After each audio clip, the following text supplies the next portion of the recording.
Okay, it's capturing. Watch your footing. I'm Jeff, otherwise known as Uncle Jeff, and this is my sister Carmine. And we're out here in the middle of nowhere in Montana on a cat rescue mission. People leave cats out in the woods all the time to fend for themselves, sometimes for the rest of their lives. So what we've got going here is we found a cat and we are going to rescue it. So you want to see our kitty? She's not moving right now, so we'll get a couple of good shots of that right this minute when I disconnect the camera.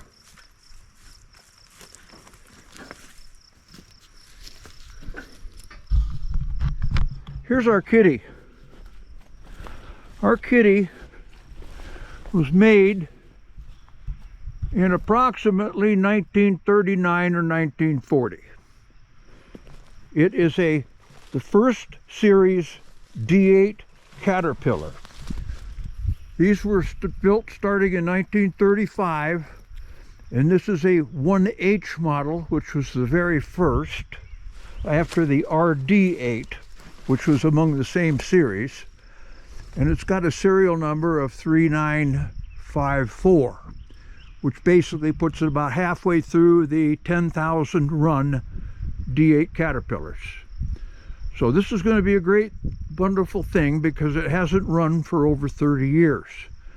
And our challenge here is to get the starting engine to run, and then to get the diesel engine to run, and then to free up all the controls and actually make it do what it was designed to do in the first place. Now, it's been through some pretty rough handling, as you can see from that canopy. I'm glad somebody was under that when whatever came down on it came down on it. But we're going to have a lot of work to do, and we're going to spread it out a little bit so that it's in more than one video, so it won't take too awful long. But stand by, and we're going to start working on the first thing, which is the starting engine. Okay, now we cheated on you folks a little bit. We were here last year, and we managed to break the starting engine loose with the crank and a great big long crescent wrench and a lot of WD-40 and liquid wrench, and we managed to free it up like this. But the trouble is, it's still way too stiff to hand crank and get it to run. So we're going to cheat a little bit here again, and we've got it full of WD-40, and we're going to take this 1/2-inch drill motor and see if we can spin that starting engine for a while and free it up.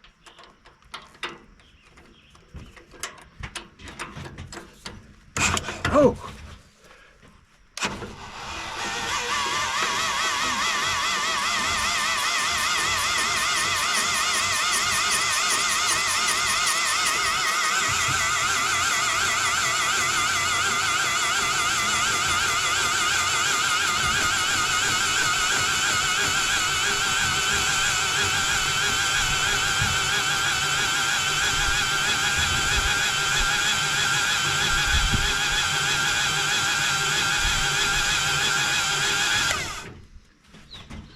Okay, this is going to take a little while, so we're going to turn the camera off, and I'm going to poke some more liquid wrench into those cylinders, a little more WD-40, and I may be here for 15 or 20 minutes, and I don't want to bore you to death.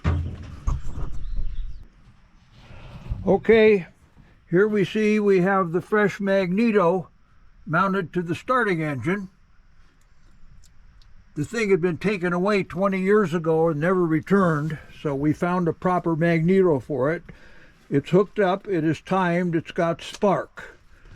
And now we got a problem because there's been no gasoline in this gas tank for over 30 years. And so it's full of rust and mung and garbage and bug crap and everything else. So what we're going to do is we're going to clean the inside of this fuel tank. So what we've done is we removed the fuel tank for the starting engine, and we put a bunch of crushed rock in it and some solvent. And so what do we do with the crushed rock and solvent? in a gas tank? Well, I'll show you.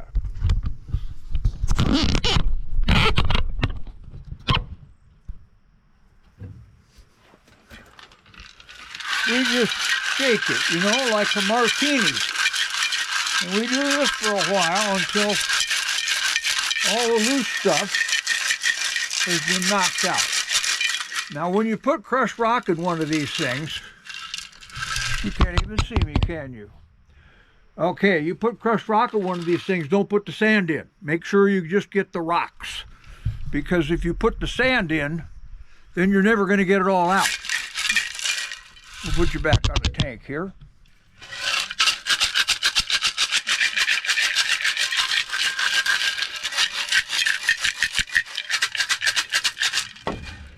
So we'll pick us up again in a few minutes after we put the fuel system back together.